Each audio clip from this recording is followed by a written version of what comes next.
using that person for my own self-edification, and so on. And what then is the I-thou relationship? A means of approach that surpasses handling and manipulation. It is defined as that state of betweenness which is most completely human, defined against the background of existential incompletion. Now, of course, the problem of I-thou, and Buber has this remarkable book, which is read by so many students of modern thought, called I-thou. Am I really defining I-thou by the few words that I've given you, or can I give you a definition of I-thou? The book is a very difficult book to read. It doesn't have a beginning or an end. It is just filled with meditations and reflections and experiences and profound thoughts that go in and out, and you have to sort of, what he is trying to do is not simply give you a kind of I-it definition of the subject.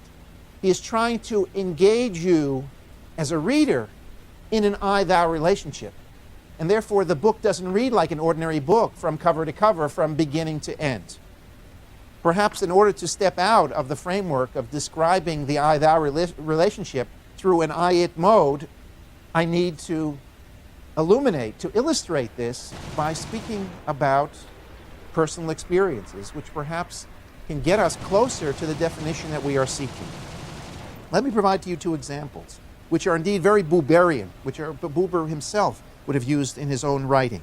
There is no coincidence that Buber spends a lot of time teaching about education and educational theory. Clearly, one relationship which we know so well, or at least I know so well as a professor, is the relationship between teacher and student. What is going on in a large university classroom?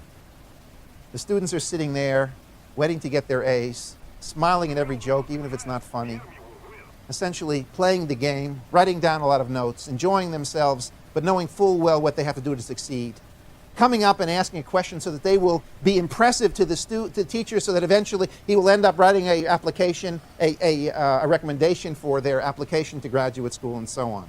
And what is the professor doing? The professor is doing, of course, the same thing.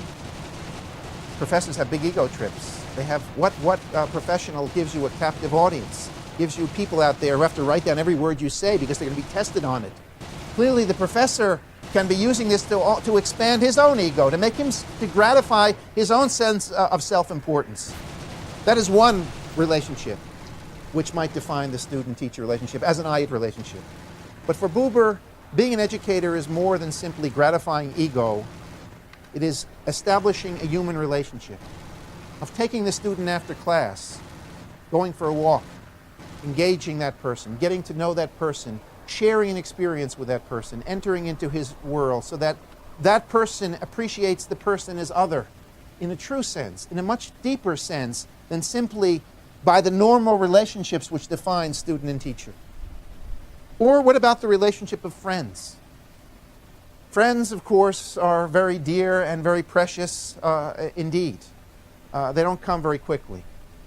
But what happens when at a certain moment I have a problem and I need to pour out my heart to that person? And that person says, oh, of course, I come over, see me, sit down with me.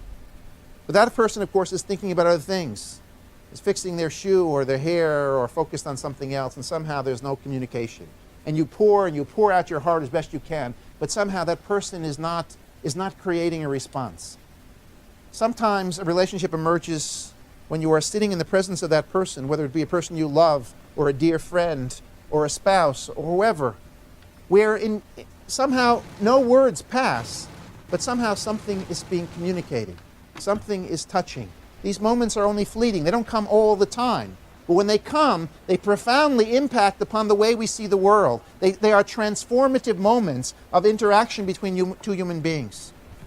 When my wife tells me, take out the garbage, I'm not having an I-thou relationship with my wife. But I do live with the moments, the memory of having an I-thou relationship with my wife, and the hope and expectation that